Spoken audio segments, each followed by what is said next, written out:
भारतीय फौज की जवाबी कार्रवाई से पाकिस्तान की जमीन थर्रा उठी है। गुरुवार सुबह भारतीय ड्रोन हमले में रावलपिंडी क्रिकेट स्टेडियम को निशाना बनाया गया, जहां पीएसएल मुकाबला होना था। वहीं लाहौर में पाकिस्तान के HQ-9 एयर डिफेंस सिस्टम को पूरी तरह से खाक कर दिया गया। यह वही डिफेंस सिस्टम था जिस पर पाकिस्तान चीन के सहारे गुमान करता था। कुल 10 पाकिस्तानी शहरों में ड्रोन से हमले हुए हैं। इनमें रावलपिंडी भी शामिल है, जहां पाकिस्तानी सेना का हेडक्वार्टर है। इस हमले में रावलपिंडी का स्टेडियम तबाह हो गया। समा टीवी की रिपोर्ट के मुताबिक इस हमले में 2 लोग घायल भी हुए हैं। हालांकि पाकिस्तानी सरकार ने इससे इनकार कर दिया है और कहा है कि वहां आसमानी बिजली गिरी है, जिसकी वजह से नागरिकों ने ही पाक सरकार की पोल खोल कर रख दी। इस स्टेडियम में गुरुवार 8 मई को रात 8 बजे पाकिस्तान सुपर लीग का मैच खेला जाना था। इस मैच में पेशावर ज़ल्मी और कराची किंग्स की टीमें आमने सामने होनी थी, लेकिन इस हमले से मची तबाही के बाद अब इस मैच पर संकट के बादल मंडरा रहे हैं। खबर है कि पाकिस्तान सुपर लीग के बाकी मैचों को कराची शिफ्ट कर दिया गया है। पाकिस्तानी यूजर ने ही खोली पोल, दिए सबूत। बता दें, बीती रात भारतीय सेना ने रावलपिंडी और लाहौर के अलावा गुजरावाला, चकवाल, बहावलपुर, मियांवाली, कराची, चोर, मियानो और अटक में भी ड्रोन हमले किए। पाकिस्तानी सरकार ने भारत के ड्रोन हमलों की बात कबूल की है, लेकिन रावलपिंडी स्टेडियम के तबाह होने की बात से इनकार कर दिया। इसके बाद वहां के लोगों ने सोशल मीडिया एक्स पर उस हमले के बाद तबाह हुए स्टेडियम की वीडियो क्लिप शेयर करने शुरू कर दिए और सरकारी दावे की न सिर्फ पोल खोल दी, बल्कि अपनी ही सरकार को जलील कर दिया।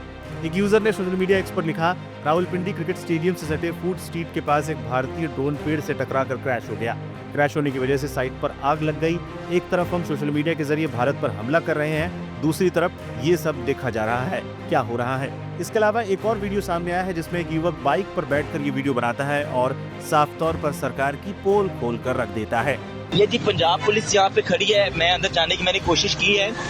इतने नालायक आदमी हैं, जाहिल आदमी हैं। पिंडी फूड स्ट्रीट के अंदर जो ड्रोन हमला हुआ है, अंदर जाने की कोशिश की है। कह रहे हैं ये आसमानी बिजली गिरी है। शर्म नहीं आती इन लोगों को झूठ बोलते हुए। यार ये हमारे इदारे के लोग हैं, मुझे कह रहे हैं ये आसमानी बिजली गिरी है। 15 ठिकानों पर हमले की पाकिस्तान की नाकाम कोशिश। बता दें, भारतीय सशस्त्र बलों ने बुधवार रात ड्रोन और मिसाइलों का उपयोग करके उत्तरी और पश्चिमी भारत में कई सैन्य ठिकानों पर हमला करने की पाकिस्तानी सेना की कोशिशों को विफल कर दिया और जवाबी कार्रवाई में लाहौर में एक पाकिस्तानी वायु रक्षा प्रणाली को नष्ट कर दिया। अधिकारियों ने बृहस्पतिवार को ये जानकारी दी। उन्होंने बताया कि पाकिस्तानी सेना ने अवंतीपुरा, श्रीनगर, जम्मू, पठानकोट, अमृतसर, कपूरथला, जालंधर, लुधियाना, आदमपुर, भटिंडा, चंडीगढ़, नल, फलौदी, उत्तरलाई और भुज को निशाना बनाने का प्रयास किया। पाकिस्तानी हमले को नाकाम करने को लेकर MEE ने एक प्रेस कॉन्फ्रेंस भी की, जिसमें तमाम जानकारी दी। Good evening. Thank you all for joining for this briefing. You would have perhaps seen some information related to developments since late last night, early this morning, which has been put out by the Ministry of Defence.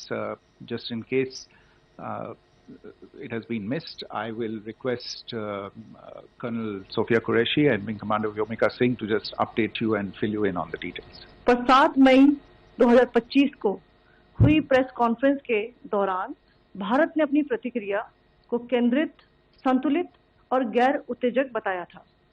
यह विशेष रूप से स्पष्ट किया गया था कि पाकिस्तानी सैन्य ठिकानों को निशाना नहीं बनाया गया। साथ ही दोहराया गया कि भारत में किसी भी सैन्य लक्ष्य पर हमले का उचित जवाब दिया जाएगा। 7 से 8 मई 2025 की रात को पाकिस्तान ने उत्तरी और पश्चिमी भारत में स्थित कई सैन्य ठिकानों को, जैसे कि अवंतीपुरा, श्रीनगर, जम्मू, पठानकोट, अमृतसर, कपूरथला, जालंधर, लुधियाना, आदमपुर, भटिंडा, चंडीगढ़, नाल, फलौदी, उत्तरलाई और भुज पर ड्रोन और मिसाइलों से हमला करने का प्रयास किया।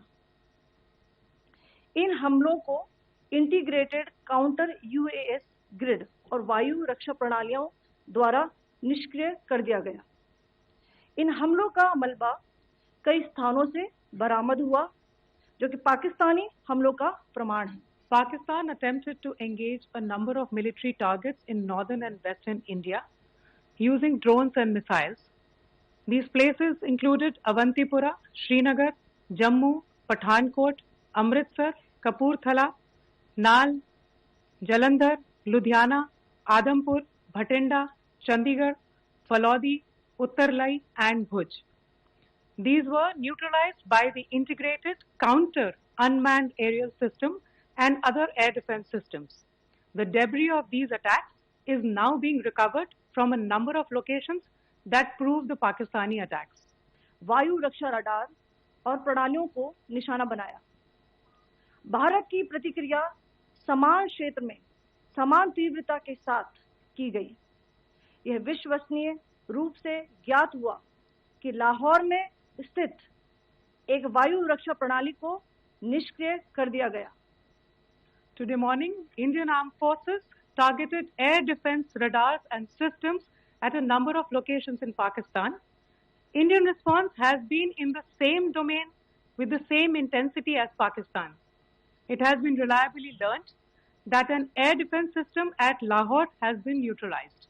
पाकिस्तान ने नियंत्रण रेखा पर आकरण गोलीबारी की तीव्रता बढ़ा दी है, जिसमें कुपवाड़ा, बारामूला, उरी, पुंछ, मेंढर और राजौरी क्षेत्रों में मोर्टार और भारी तोपखाने का इस्तेमाल किया जा रहा है। Pakistan has increased the intensity of its unprovoked firing across the line of control using mortar and heavy calibre artillery in areas in Kupwara, Baramulla, Uri, Poonch, Mendhar and Rajouri sectors in Jammu and Kashmir. 16 innocent lives have been lost, including 3 women and 5 children, due to the Pakistani firing. Here too, India was compelled to respond to bring mortar and artillery fire from Pakistan to a halt.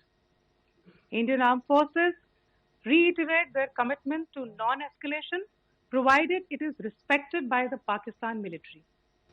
Further to the briefing that was provided yesterday and some of the updates that have been just provided by Colonel Qureshi and Wing Commander Singh.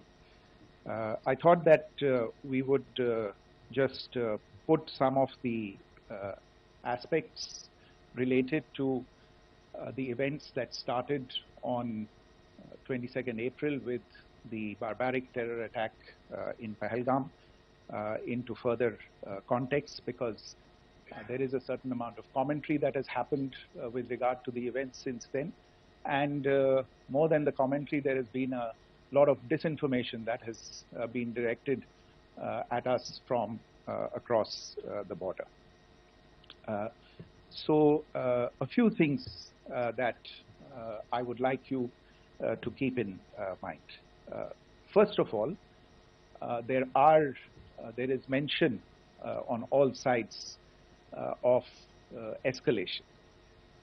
I think the first point that you have to keep in mind is the attack of 22nd April in Pahalgam is the original escalation.